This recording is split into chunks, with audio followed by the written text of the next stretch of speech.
In this tutorial, we're going to review how to format different cells so that they appear a specific way automatically.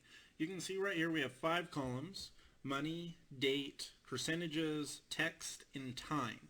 Now if I were to go into any of these cells, as you can see up here in the home ribbon, the formatting window right here says general. So whatever I type in here, Excel's going to use the most general way to make it show up. So if I want to do $500, I have to do 500.00, and it automatically takes away the dot, even though I may have actually wanted that.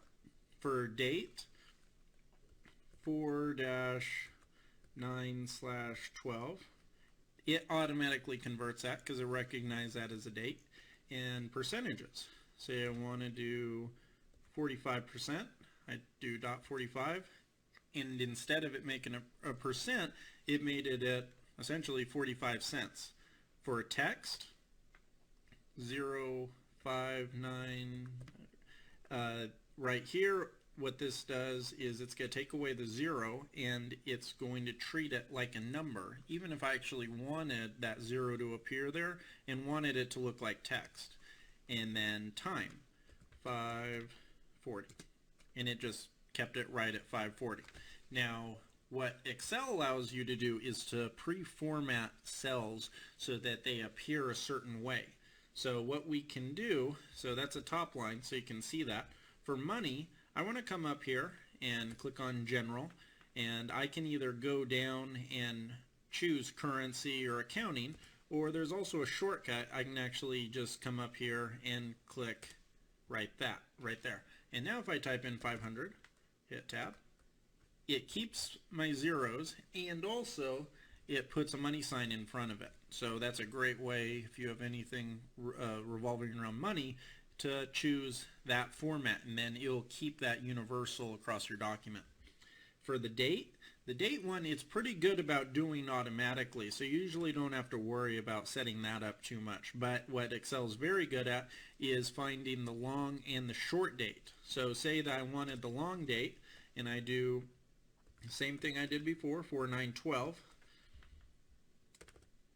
It picks up Monday, April 9th, 2012. So that's a really good way of maybe finding out what day of the week it was on a specific day just by typing that date in. If I click it and convert it from long date to short date, it puts it right back up there. So by default it does short date, but it's very easy to switch that to long. For percentages, if I want to do a percentage, I come down here. I could also select it right up there, and I type in 0.45, it gives me 0.4500% as opposed to what it showed up here. It's very easy because a lot of times you may not want to have those decimal places. It's very easy to just take those away. You can either come right here and add more zeros, or to the right and take them away, and you have 45%, and anything you type in there will equal it. Excel is also very good at knowing or predicting what you're typing in. So if I type in just 90, it keeps a percent.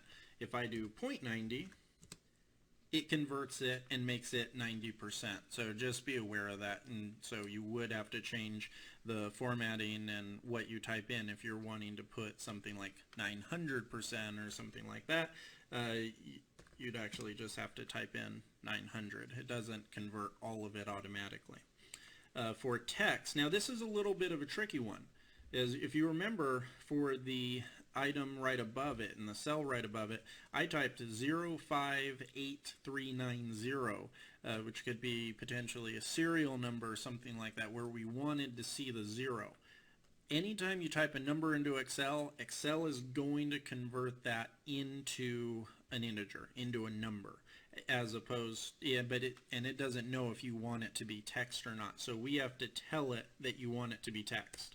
So the best way of doing it is coming up here, but you're not going to find what you need in these automated formats. You have to click on More Number Formats, and come down all the way almost to the bottom here and click Text.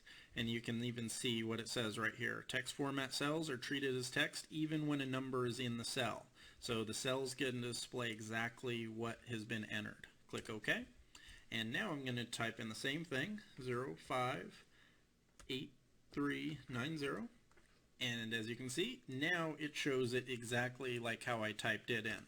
It does, though, have this little green box right up here. If we click on it, and it says, essentially it's saying we think that this is a number. Would you like to convert it to a number?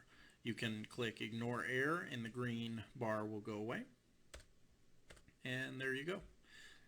Time is another one where you can have a specific format. And so we can come up to General, select Time, and now when I type in 540, it converts it to 540. It assumes AM. You can change it to PM or anything like that, obviously, but it automatically is going to start in the AM.